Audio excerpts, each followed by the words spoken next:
best way to enjoy monsoon is not by staying back home, but to step out of your cozy place. In South India, there is no other better place to do this than Agumbe. It's truly a blessed place for nature lovers.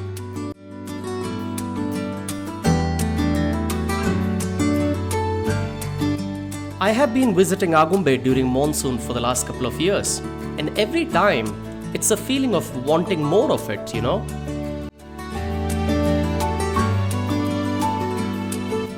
The roads from Bangalore to Agumbe is in great condition, especially if you're taking the Tumkur-Hiriyur-Bhadra route. If you do want to enjoy the Ghat section with scenic views which it provides, then you certainly should take the Hassan-Belur route. Regardless of which route you take from Bangalore, it is going to take around 7 hours to reach Agumbe.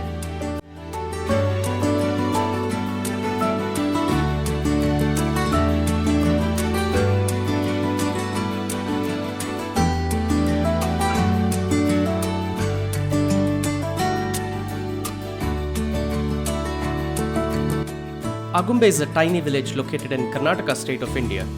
It is located for its stunning natural beauty, lush green forests and scenic landscapes. It is also known as the Chirapunji of the south because it receives one of the highest annual rainfall in India. It is a popular destination for nature lovers, wildlife enthusiasts and adventure seekers. Trekking, camping and natural walks are some of the activities that can be enjoyed here. The beautiful sunset, scenic waterfalls and scenic atmosphere makes Agumbe a perfect place to unwind and relax in the lap of nature. It is also the place for macro photographers as monsoon brings all form of life in the forest.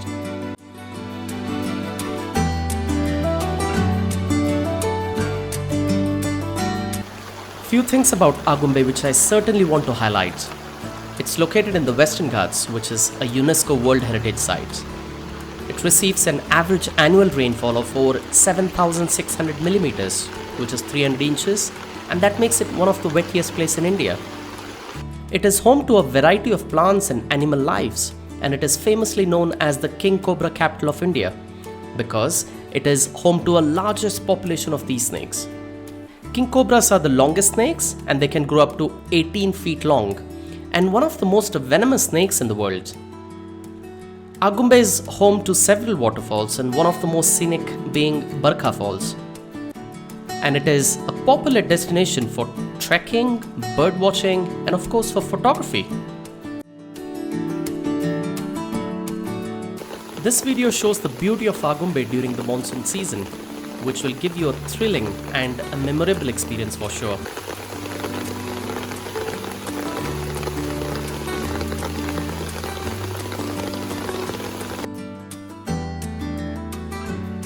If you do plan to visit Agumbe, the two places I would highly recommend you to stay are KCRE, which is Kalinga Research Center, and ARRS, which is Agumbe Rainforest Research Center. There are no high-end resorts, but trust me, when you do want to be close to the nature, you got to be like one. It is worth a stay in any one of these locations. And this time, I stayed at Hingara, which is another place to explore. Now let us dive into the macro photography experience and some of the techniques to take better photos in Agumbe. Macro photography in Agumbe Rainforest is an amazing experience. The rainforest is home to a wide variety of insects, plants and other small creatures that are perfect subject for macro photography. One of the key challenges to photograph in Agumbe during monsoon is the constant downpouring, which will be consistent for a couple of days. From the time you enter Agumbe area till you start heading back, you will experience rain. It's a memorable feeling though. The other challenge is the low light, which is mainly due to thick clouds in the sky all the time. In addition, as the rainforest is very dense, there is not enough opportunity for light to reach the forest floor. This can make it really difficult to get sharper images, especially if you're using a macro lens. All these challenges for a photographer are a part of what exactly it makes so rewarding. When you overcome these challenges and capture a stunning macro image, it is truly a magical experience. Here are some of my macro photos shot in Agumbe.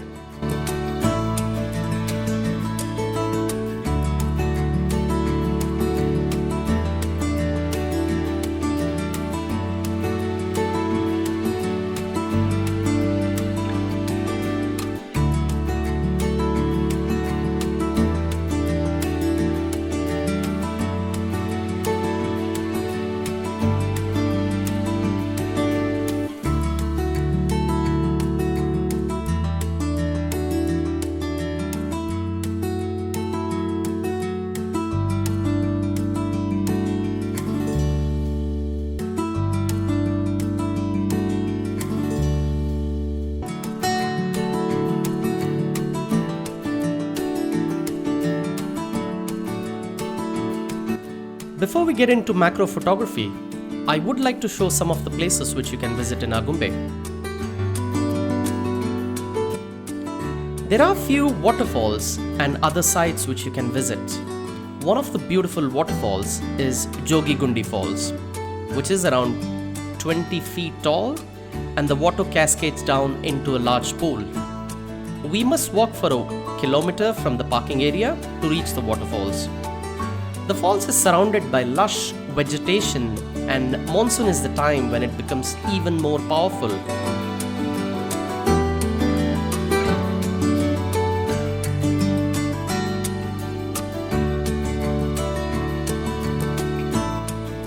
Here we are.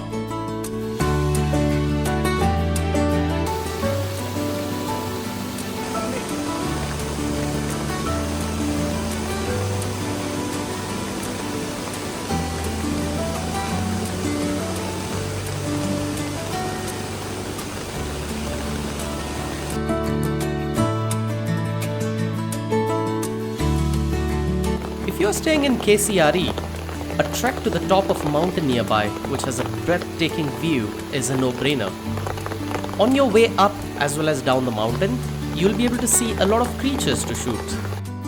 When you do reach the top, and with consistently getting hammered under rain, it's an experience one cannot forget.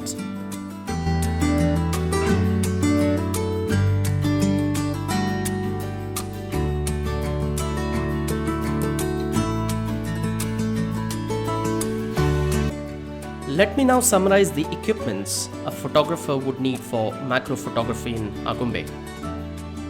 A camera, of course, and along with that, you need a macro lens, no exception. Given you're going to shoot smaller subjects, you certainly need a dedicated lens which enables you to take photos of them.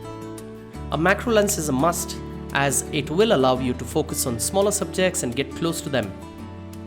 As it will constantly be pouring during monsoon, I would certainly not recommend reversing the lens, which is another technique, but use a dedicated lens or an extender. Tripod is another equipment which a photographer would absolutely need to have, and having one is going to be of a great help, and it will enhance your chances of taking sharper images. It will always help to keep your camera steady and prevent camera shake, which is especially important in low light conditions. And finally, an external flash with a diffuser is what you would need. As there won't be enough light even during the day, an external flash is a must, and it will play a huge role in macro photography. You do need to balance the strength of the light though, but that's to ensure and not to overexpose the subject. Other things to keep in mind, especially with clothing, is to have a good raincoat jacket, a waterproof trouser, and ensure that all your clothes are lightweight. Boots are going to be a great asset to keep your legs dry and warm. This will also enable you to venture into thick forest area, walk into water streams and other places without a second thought. Protecting yourself from leeches is another arrangement which you certainly need to do. There are many ways to do it, which you can Google and check. I have always worn leech preventive socks, and on the top of it, I was wearing boots. And that has really helped me to avoid leech bites in most of the cases. The next one on the list is certainly an umbrella. You will always need to protect your lenses and other equipments from the rainwater, and what better way than having a big umbrella? This will cover you as well as the equipments which you will be holding. A waterproof camera bag is certainly going to be an advantage, especially if it's a sling type bag, which is easily accessible and can hold most of your equipments. And finally, I do keep a cloth to keep cleaning my lenses. Wiping off any water droplets and moisture from your lens would certainly prevent it from being a blurred image.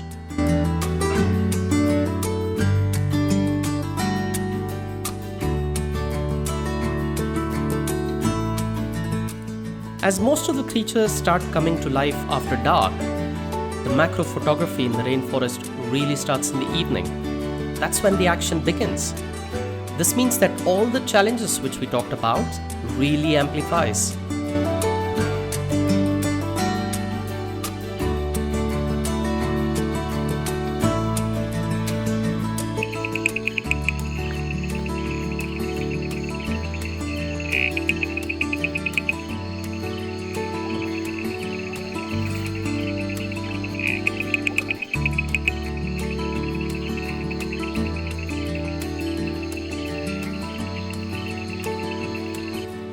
But with sound preparation and practice, these challenges can be overcome. Let me now talk through some of the tips and techniques. The first one is finding subjects. It is going to be a mammoth task to find the creature, even though they may be right in front of you, because they are tiny, they're camouflaged with its surroundings, they don't move at all, they are hidden beneath the leaves, etc. To be able to find them, a good amount of homework to know the type of creatures available in Agumbe during monsoon is certainly going to be helpful and effective. The second is choosing your subjects carefully. Not all subjects are suitable for macro photography in the rainforest. Look for subjects which are relatively still and they will not be easily disturbed by the raindrops. Also, don't limit yourself with just the creatures. Do pay attention to patterns, leaves and other details and things which you see around you. The third is paying attention to the backgrounds. The background can be an important part of a macro photo. Choosing a background that is simple and uncluttered is really important. The fourth I would say is get closer. The closer you get to the subject, the more details you will be able to capture. It does bring its own challenge in terms of focus, and that's exactly where the next point is going to come, which is focus stacking. So focus stacking is a great technique where a series of images are taken with different focus points and then combined together in a post-processing to create a single image in which everything is in focus. This is really useful when you're shooting at a high aperture and are unable to get the entire subject in focus. The next one on the list is to be creative. Macro photography is a great way to be creative. Experiment with different angles and compositions to create unique and interesting photos. For example, you could use a torch or any other external light source to light your subject from behind it, so you can take a silhouette photos. You have to be patient enough, given it's a new environment for you to get used to. So being patient and trying with multiple photos is really going to help to get a perfect shot which you're looking for. And finally, being aware of your surroundings in the rainforest is absolutely important, because the rainforest can really be a dangerous place. So being aware of your surrounding and taking precautionary measures to avoid getting injured should be one of your priorities.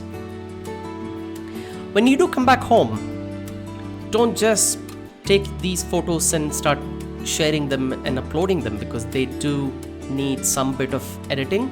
Of course, because of the nature of the rainforest, you may have had issues with lighting, it could be with the composition, many other things. So it's important that you do come back and edit them to be able to improve some of the contrast, saturation, sharpness, or even brightness for that matter.